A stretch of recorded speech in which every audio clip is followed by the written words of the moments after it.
Барша ассалаумағалейкум. Бізде бүгін Nissan Tiida автокөлігі машина жүріп келе жатып өшіп қалған. Енді от алмайды дейді. Так. Талдырып көрейік қазір.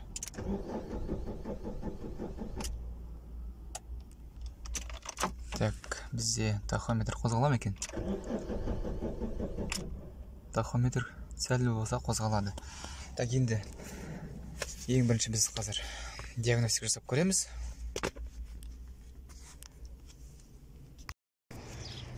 Сонымен достар, мен қазір біздің катушкаға импульс келіп тұрған тексеріп алдым. Искра бізде бар.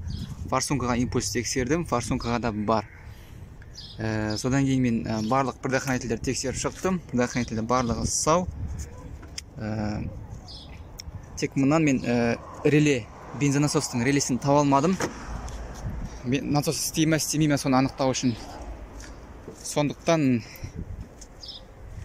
артыңғы бөліктен бензонасостың крышкасын шешіп, мен бұл жерге бензонасосқа плюс келіп тұрғанын анықтап алдым. Біздің жағдайда бензонасосқа келетін плюс мінекей жасыл біздің проводымыз, сымымыз. Машинаны оталдырған кезде плюс келіп тұр, минус бар.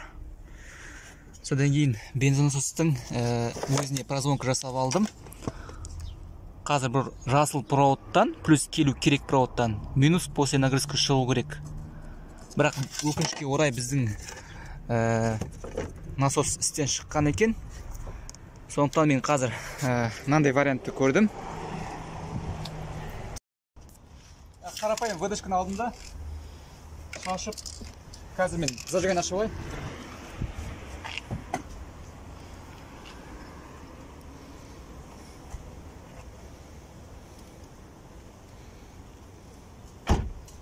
Зажигание ашып қоямыз. Қарапайым ВД-40 пен постныйға шашып, қазір мына проводты, қолымдағы проводты стартерге не істеп қойдым, жалғап қойдым. Плюске жалғаған кезде, плюске берген кезде стартер айналады. Енді көрейік, шашам.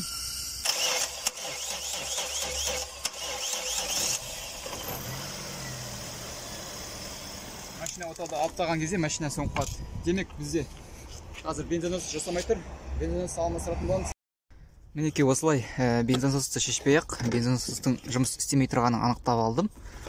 Оны анықтау үшін манағы айтып өткендей, бізде мына екі қалың проводымыз, мына қара және де жасыл провод, бензонасостың плюс мен минусы. Қара минус, жасыл плюс. Минус постоянно келіп тұр мұнда. Кілтті айналдырған кезде, болмаса зажигание ашқан кезде жасыл проводқа бізге плюс келеді. Плюс пен минус келсе, бізде бензонасос жұмыс жасайды. Ал қалған екі жіңішке проводы, ол дейтін біздің бензиннің көрсеткішіне жауап беретін проводтар. Сол үшін қалай істедім мен? Мұнан тексеріп алдым, бізге плюс келіп тұр, машина оталдырған кезде. Бірақ бензин жоқ екен, мен қалай анықтадым? Фишканы кері орнына салып қойдым. Біздің мұна келіп тұрған минусымыз бензонасосқа кіріп, плюс келетін жағынан бізде минус после нагрузки болып шығып тұру керек. Дәл осылай мен анықтап алдым бензонасостың істемей тұрған. Енді қазір бензонасос шешеміз, қандай екенін көрейік. Негізі клиенттің айтуы бойынша машина шоқалаққа түскеннен кейін бар. Өшіп қалған шоқалақтан кейін. Мүмкін ішінен бір штекер ағытылып кетті ме, болмаса бензонасостың өзімен ашып көреміз оны. Сонымен бензонасосты қазір шешіп алдым. Енді дәл осылай қазір прозвонка жасап көрейін. Ешқандай үзік жоқ екен.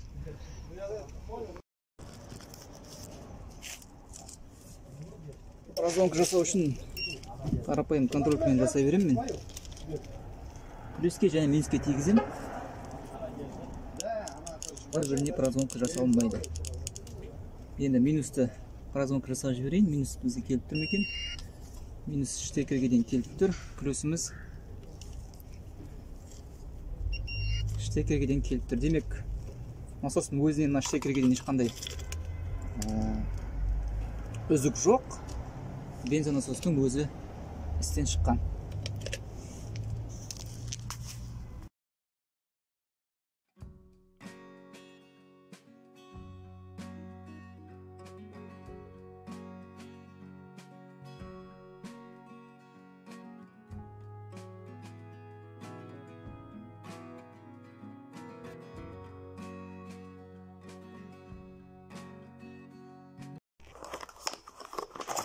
бізге қазір жаңа бензонасос алып келді, новый бензонасос.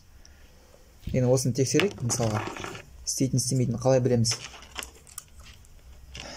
Контролькамен бір-біріне тегізем, плюсқа және минусқа тегізем. Бізге прозвонка беріп тұр. Ал мына істемейтін тегізсем, ешқандай прозвонка бермейді.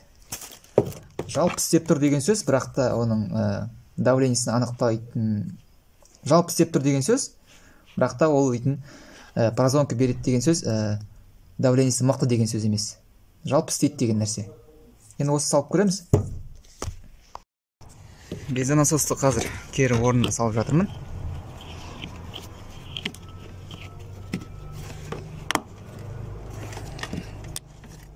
Штекерді салдым. Енді подачаны салып жіберем. Так. Енді тексереміз. Енді тексереміз.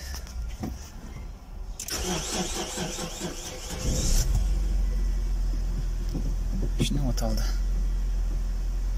Mama atın kım? Renat? Ana niye sen andaşçıydın bu da anyakta? Ya. Ana niye çek sana? Çekta ne? Katalizatör deyip tur. Алып саған да? Либо алып тастаған, либо біткен. Алып тастаған, либо біткен уже. Алып тастаса жанып тұрады да? Иә. Так что можно ездить, да? Можно ездить. Басқа ошибка жоқ, мен қарадым. Басқа ошибка вот жоқ. этот мигающий? Мигающий подушка либо атқан подушка, Да. либо үзіліп қалған бір жерден. Он не все керек. Диагноз жасап қарау керек ол үшін қай жақ екен, потому что мына жақта да бар подушка. Мына жақта да бар подушка.